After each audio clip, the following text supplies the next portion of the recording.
নমস্কার বন্ধুরা, the Bhil boy Rahul YouTube চ্যানেলে তোমাদের আরও একবার অনেক অনেক স্বাগত জানিয়ে আমি আমার আজকের ভিডিওটি শুরু করছি। আমি একজন ছাগল পালক আর তার সাথে ছাগল পালক ইউটিউবার। ছাগল পালন সংক্রান্ত নিত্য নতুন ভিডিও ও আইডিয়া আমি আমার ইউটিউব চ্যানেলের মাধ্যমে তোমাদের সামনে নিয়মিত তুলে ধরি। তাই যারা আমার ভিডিওগুলি নিয়মিত দেখো তাদের আমি অসংখ্য ধন্যবাদ জানাই। আর তোমাদের কাছে আমি অনুরোধ করছি তোমরা আমার ভিডিওগুলিকে শেষ পর্যন্ত দেখবে। আর যে সমস্ত ভিউয়ার্স আমার চ্যানেলটিকে সাবস্ক্রাইব করোনি তারা অবশ্যই আমার চ্যানেলটিকে সাবস্ক্রাইব করবে। বন্ধুরা, এখন আমি আছি মাঠে কি করছি তোমরা ভালোভাবেই জানো। প্রতিদিন এই সময় আমি মাঠেই থাকি, ঠিক সকাল 9টার থেকে দুপুর 2টো পর্যন্ত। আর এখন বর্ষাকালের দিন বলে বিকালে থাকতে পারি না, কিন্তু বর্ষা ছাড়া অন্য সময়, শীতের সময় বা গ্রীষ্মের সময়, এই সময় কিন্তু আমি বিকালেও মাঠে আসি। আসলে আমি একজন ছাগল পালক, মুক্তচারণ পদ্ধতিতে ছাগল পালন করি, মাঠে ঘাটে ছাগল চড়াই। তাই আমাদের গ্রামে এলে মাঠে ঘাটে আমাকে প্রায়ই দেখতে পাবেন যে আমি ছাগল চড়াচ্ছি। আজও ঠিক সেরকমই আমি মাঠে এসেছি আমার ছাগলগুলোকে নিয়ে। আমার ছাগলগুলোকে এখানে এনে আমি চড়াচ্ছি। আমি এইভাবেই ছাগল পালন করি, যে পদ্ধতিতে যুগ যুগ ধরে বাঙালি ছাগল পালন করতো আমি সেইভাবেই ছাগল পালন করি। আর এখনও গ্রামাঞ্চলে 80% ছাগল পালক এইভাবেই ছাগল পালন করে। আমাদের গ্রামেও করে, অন্যান্য গ্রামেও করে, সব গ্রামেও করে। আমিও ঠিক সেইভাবেই ছাগল পালন করছি। আমি ছাগল পালন সংক্রান্ত অনেক ভিডিওই আমার ইউটিউব চ্যানেলের মাধ্যমে তোমাদের সামনে তুলে ধরেছি। বিভিন্ন ধরনের ভিডিও তুলে ধরেছি, বিভিন্ন ধরনের তথ্য আমি আমার ভিডিওর মাধ্যমে দিয়েছি। আজও ঠিক সম্পূর্ণ নতুন একটি ভিডিও নিয়ে তোমাদের কাছে হাজির হয়েছি। আসলে আজকের ভিডিওটা একটু অন্য ধরনের। আজকের ভিডিওতে তোমাদের আমি বলবো বা তোমাদের আমি দেখাবো বা তোমাদের সামনে আমি তুলে ধরবো যে ছাগল পালনে সবুজ ঘাসের গুরুত্ব ঠিক কতটা। বর্তমান দিনে অনেক বেকার যুবক যুবতী ছাগল পালনে আসছে। যদিও বর্তমান প্রজন্ম ছাগল পালনের প্রতি আগ্রহ একেবারেই হারিয়ে ফেলেছে, তবুও আমার মতো কিছু পাগল আছে যারা ছাগল পালন করতে চাইছে বা শুরু করেছে বা করতে চাই বলে তারা বিভিন্ন জায়গাতে খোঁজ খবর নিচ্ছে। তবে কিছু কিছু ক্ষেত্রে দেখা যাচ্ছে যে তারা ফার্ম করে একটা আবদ্ধ পদ্ধতিতে ছাগল পালন করছে। একটা জায়গাতে ছাগলগুলোকে রাখছে, সেখানে তারা বাইরের থেকে খাবার কিনে আনছে, খাবার দিচ্ছে। অনেক সময় অনেকে তো ঘাস ছাড়াই ছাগল পালন করছে। আমি অনেক ইউটিউব ভিডিওতে আমি দেখেছি যে ঘাস ছাড়া ছাগল পালন। আমি আজকে সেই সমস্ত ছাগল পালকদের বোঝাতে চাইছি সবুজ ঘাসের গুরুত্ব ছাগল পালনে ঠিক কতটা। সবুজ ঘাস ছাড়া কি ছাগল পালন করা যায় না? অবশ্যই যায়, কিন্তু সবুজ ঘাস ছাড়া ছাগল পালনটা না করাই ভালো। আজ আমি তাই তোমাদের সামনে তুলে ধরছি ছাগল পালনে সবুজ ঘাসের গুরুত্ব। সবুজ ঘাস ছাড়া ছাগল পালন, গরু পালন এগুলো কল্পনাই করা যায় না। অনেকে অনেক ধরনের করতে চাইছে, সেটা সম্পূর্ণ তাদের ব্যাপার। আমি বলা তাদের প্রতি আমাকে বা আমার কোনো কথা বলা উচিত নয়, কিন্তু তা বলে আমি কিছু বলবো না এটাও ঠিক নয়। আমি যারা নতুন নতুন ছাগল পালক তাদের সামনে আমি সবুজ ঘাসের যে গুরুত্ব সেটা আজ আমি অবশ্যই তুলে ধরবো। সবুজ ঘাস ছাড়া ছাগল পালন হয় না। কেন হয় না? কারণ ছাগল হচ্ছে তৃণভোজী প্রাণী। তৃণ মানে ঘাস, তারা ঘাস খায়। হ্যাঁ, তার সাথে বিভিন্ন ধরনের লতা পাতা, গাছের পাতা, শাকসবজির খোসা এগুলোও খায়, ভাত মুড়িও খায়, কিন্তু ঘাসটাই তাদের প্রধান খাদ্য। আমরা যেমন ভাত বা আমরা বাঙালিরা যেমন ভাত বা অন্য জায়গাতে বিহারি, রাজস্থানী, মারোয়ারি এরা যেমন রুটিটা বেশি পছন্দ করে, ঠিক সেরকমই ছাগল গরু এরা ঘাসটা বেশি পছন্দ করে। যতই আমরা খড় খাওয়াই, বিচুলি খাওয়াই, ঠিক আছে, বা আরও কোনো দানা জাতীয় খাবার খাওয়াই, কিন্তু ঘাসটা হচ্ছে ছাগলের প্রধান খাবার। আমরা যেমন আমাদের ভাতটা খাই, ভাত আমাদের প্রধান খাবার, সেরকম ছাগলের প্রধান খাবার হচ্ছে ঘাস। এই ঘাসের মধ্যে অনেক কিছু থাকে যা ছাগলের জন্য বিরাট উপকারী। কি কি থাকে? এই ঘাসের মধ্যে ভিটামিন থাকে, ঘাসের মধ্যে প্রোটিন থাকে, ফ্যাট থাকে, ক্যালসিয়াম থাকে, আয়রন থাকে, সব কিছু ঘাসের মধ্যেই থাকে। বিভিন্ন ধরনের ঘাস আছে। অনেকে আবার দেখা যায় যে ছাগল পালন করছে, ঘাস চাষ করে খাওয়াচ্ছে। অবশ্যই তাদের উপায় না থাকলে ঘাস চাষ করে খাওয়াতে হবে, কিন্তু তারা অনেক সময় একই রকম ঘাস খাওয়ায়। কিন্তু আমরা যারা মুক্তচারণ পদ্ধতিতে ছাগল পালন করছি, আমরা বিভিন্ন ধরনের ঘাস খাওয়াচ্ছি। আমি যে জায়গায় ছাগল চড়াতে এসেছি আমি সেই জায়গাটাকে এবার দেখাই। সেই জায়গাটা দেখলেই তোমরা বুঝতে পারবে যে ঠিক কী ধরনের কত রকমের ঘাস এখানে আছে। এইখানে আমার ছাগলগুলো চড়ছে, একবার ভালো করে দেখো, দেখলে বুঝতে পারবে। এই যে এই একটা ছাগল চড়ছে, এখানে চড়ছে দুটো, এইখানে চড়ছে, ওই যে উপরে চড়ছে, এইখানে দুটো চড়ছে, এইখানে একটা চড়ছে, এই যে একটা চড়ছে, ওইখানে আছে, ওইখানে আরও কতগুলো আছে, ঠিক আছে। এই যে এইখানে আছে, এইখানে বাছুরটা চড়ছে। এবার ঘাসগুলো দেখায়, ঘাসগুলো দেখলেও তোমরা বুঝতে পারবে। এই একটা ঘাস রয়েছে দেখো, এই ঘাসটা বড় বড় ঘাস, ঘাসটা ঘাসের মাথার উপরে ফুল আছে। আমি নাম জানি না, সত্যি আমি নাম জানি না, নাম জানলে আমি বলতাম। আমি কিন্তু একদম নাম জানি না। এই ঘাসের ছাগলে কিন্তু ফুলটা বেশি খায়, ঘাসটা খেতে পারে না, অনেক মোটা। এই যে ছাগলে খাচ্ছে দেখো,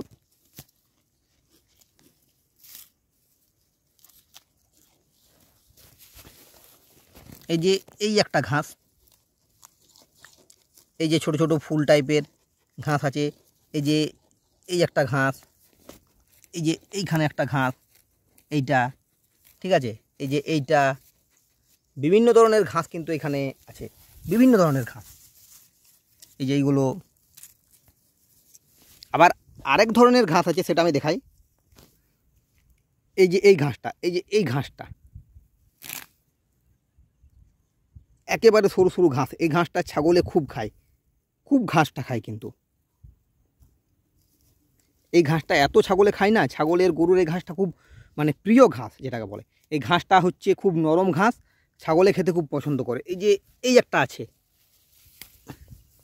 এইটা লঙ্কা গাছের মতো পাতাগুলো, এটা ছাগলে গরুতে খুব খায়, ছাগলে খুব খায়। এটা গাছটা একটু বড় হয়, প্রতিটা জমির আলের মাঝে মাঝে এইটা হয়, প্রতিটা জমির আলের মাঝে মাঝে হয়। এগুলো ছাগলে মানে সেই একটু লম্বা লম্বা ঘাস, তো এই ঘাসগুলো ছাগলে খেতে খুব পছন্দ করে। এই যে আমার ছাগলগুলো এইখানে একটা ধরনের ঘাস খাচ্ছে,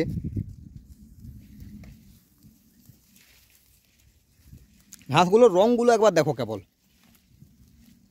কত তাড়াতাড়ি এই ঘাসগুলো খাচ্ছে, একবার দেখতে পাচ্ছ। এই ঘাসগুলো খুব নরম, তাই এই ঘাসগুলো খুব ছাগলে খেতে পছন্দ করে।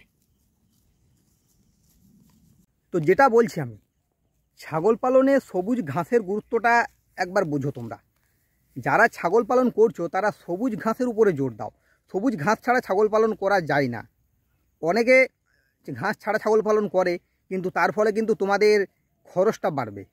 তোমরা খড় বিচুলি খাওয়াবে, তার জন্য তোমাকে খড় বিচুলি কিনে আনতে হবে, তার সাথে সর্ষের খোল বা তিসির খোল দেবে, তার সাথে গমের ভুসি দেবে, আরও কিছু দেবে। এগুলো দিয়ে ছাগলকে পেট ভর্তি করা খাবার দিতে হবে তোমাকে। তাহলে যখনই তুমি পেট ভর্তি করা খাবার দেবে, তখন কিন্তু তোমার খরচটা অনেকটা বাড়বে। কিন্তু ঘাস খাওয়ালে ছাগলের খরচটা কম হয়। তারপরে ঘাসে, ওই যে বললাম, ঘাস ছাগলের জন্য এক প্রকার ওষুধ। কোনো ঘাসে কৃমিনাশক হয়, কোনো ঘাস তোমার পেটের প্রবলেম দূর করে, আরও কিছু দূর করে। আমি কোনটা কী হয় আমি জানিও না, কিন্তু ছাগলের জন্য বিরাট উপকারী। তাছাড়া ঘাসে খরচটা যেমন বাড়বে, সেরকম ছাগলের গ্রোথটাও হয়। আমরা যেমন ভাত ছাড়া থাকতে পারি না, ছাগলও ঘাস ছাড়া থাকতে পারে না। ঘাস ছাগলকে দিতেই হবে, ঘাস ছাড়া কোনোভাবেই ছাগল পালন করা সম্ভব নয়। তোমরা একবার ঘাসের গুরুত্বটা বোঝো। ঘাসটা হচ্ছে ছাগলের প্রধান খাদ্য। এখন আমি বর্ষাকাল, চারিদিকে মাঠে ধান আছে, এই সময় আমি ছাগল চড়াতে এসেছি। তো আমার চারিদিকে মাঠে ধান, কিন্তু এই যে মাঠগুলো আছে, এই মাঠগুলোতে সবুজ ঘাসটা প্রচুর আছে। এইখানে ছাগলটা এক ধরনের ঘাস খাচ্ছে দেখো। এই ঘাসটা সাধারণত ক্ষেতের মাঝে হয়, আমি ভালো করে দেখাই। এই ঘাসটা ক্ষেতের মাঝে হয়, ধান ক্ষেত। এই ধান ক্ষেত থেকে কেউ তুলে ঘাসটাকে উপরে ফেলেছে, সেই ঘাসটা ছাগলে খাচ্ছে, বেশ বড় বড় ঘাস। এছাড়াও এই যে একটা ঘাস রয়েছে, এই ঘাসটা খুব নরম ঘাস, এই ঘাসটাও ছাগলে খুব খায়। তো আমি যেটা বলতে চাইছি যে ছাগল পালন যারা করছো তারা ছাগলকে ঘাস খাওয়াও, ঘাস অবশ্যই তোমরা খাওয়াও। তোমাদের সামনাসামনি যদি মাঠ আছে চড়ার মতো, সেখানে ছাগলগুলোকে নিয়ে যাও। যদি মাঠ না থাকে, তুমি মাঠের থেকে ঘাস কেটে নিয়ে আসো, সেখান থেকে এনে খাওয়াও। আমি দেখি আমাদের এখানে অনেক জায়গা থেকে সকালবেলায় বাড়ির মেয়েরা তাদের কাজ করে পরে ঘাস কাটতে চলে আসে। তাদের বাড়িতে ছাগল আছে, গরু আছে, একজনে 2 বোঝা 3 বোঝা করে ঘাস কাটে। তারপরে বাড়ির ছেলেরা এসে মোটামুটি 10টা 11টা নাগাদ সেই ঘাসগুলো মাথায় করে, কেউ সাইকেলে চাপিয়ে, কেউ মোটর সাইকেলে চাপিয়ে নিয়ে চলে যায়। আমাদের এইদিকে, আমাদের গ্রামে, আমি যেখানে চড়াচ্ছি এখন সেই দিকে। অন্যদিন সকালবেলায় এলে আমি তোমাদের দেখাবো, আজকে আমি দেখাচ্ছি না। তো যারা ছাগল পালন করো, গরু পালন করো, তারা অবশ্যই সবুজ ঘাস খাওয়াও। আমরা কিন্তু সবুজ ঘাসের উপর বেশি গুরুত্ব দিই। আমাদের দেখো বাছুরটাও ছাগলের সাথে চড়তে এসেছে, সেও ঘাস খাচ্ছে, ছাগলও চড়ছে, ঠিক আছে। চারিদিকেই ছাগল চড়ছে, এক জায়গাতে আজ নেই আমি বলবো না যে এক জায়গাতে আছে, ওই দিকেও আছে, এই দিকে আছে, সব জায়গাতে আছে। ছাগলের জন্য ঘাসটা একান্তই দরকারি। যে ঘাস ছাড়া ছাগল পালন সম্ভব নয়, আমি আবার বলছি। ঘাসটা হচ্ছে ছাগলের প্রধান খাদ্য। ঘাস ছাড়া ছাগল থাকতে পারে না। তুমি যতই ছাগলকে বিচুলি দাও, দানা খাবার দাও, যাই দাও না কেন, তুমি যদি ছাগলকে পর্যাপ্ত পরিমাণে সবুজ ঘাস দাও, ছাগলকে অন্য কোনো খাবার দেওয়ার দরকার হয় না। বিশেষ করে আমাদের এই যে দেশি ছাগল তো মাঠে চড়ার জন্যই এগুলো। এরা মাঠে ঘুরে ঘুরে চড়বে, সবুজ ঘাস খাবে, সেখান থেকে নিজেদের খাবারের মানে যেটা দরকারি খাবার সেটা তারা খেয়ে নেবে। তারপরে তারা ঠিক বিকেলবেলায় সন্ধ্যেবেলাতে বাড়িতে যাবে, বাড়িতে গিয়ে তারা রেস্ট করবে। জলও খুব একটা দাও তো ভালো, না দেওয়ার দরকার হয় না, কারণ তারা পুকুরে মাঠে ঘাটে যেসব জল থাকে সেগুলোই তারা খায়। তাই অবশ্যই তোমরা চেষ্টা করো ছাগলকে সবুজ ঘাস দিতে। ঘাস ছাড়া কোনো মতেই ছাগল পালন সম্ভব না। ঘাস ছাগলের জন্য একান্ত দরকারি। ঘাসে ছাগলের যে পর্যাপ্ত প্রোটিন, ক্যালোরি, ভিটামিন সব ঘাসেই পাওয়া যায়। একটা ছাগল যদি সঠিক পরিমাণে ঘাস পায়, তার চেহারা তোমাকে দেখতে হবে না। তুমি যতই দানা খাবার দাও না কেন, ঘাস দিলে তোমাকে দেখতে হবে না, কিচ্ছু দেখতে হবে না। আমি এতদিন ধরে ছাগল পালন করছি, আমি আজ পর্যন্ত ছাগলকে কোনোদিনও দানা খাবার দিইনি। আমার ছাগল কিন্তু ঘাস খেয়েই পালন করা হয়। এইভাবেই আমি ছাগল পালন করছি। কারণ আমাদের এদিকে চারণভূমি আছে, যাদের নেই তারা ঘাস কাটো, মাঠের থেকে কেটে আনো, তাও যদি না থাকে ঘাস চাষ করো, কিন্তু ঘাস দিয়েই ছাগল পালন করো। যাই হোক, আজ আর আমি বেশি কথা বলছি না, আজকের ভিডিওটা আমি এইখানেই শেষ করছি। যদি আমার ভিডিওটা তোমাদের ভালো লাগে তো ভিডিওটিকে লাইক, কমেন্ট ও শেয়ার করো। আর যে সমস্ত ভিউয়ার্স এখনও আমার চ্যানেলটিকে সাবস্ক্রাইব করোনি, তারা আমার চ্যানেলটিকে সাবস্ক্রাইব করো। এরপরে তোমাদের সাথে দেখা হবে নেক্সট ভিডিওতে। আজকের মতো এই পর্যন্তই। ধন্যবাদ।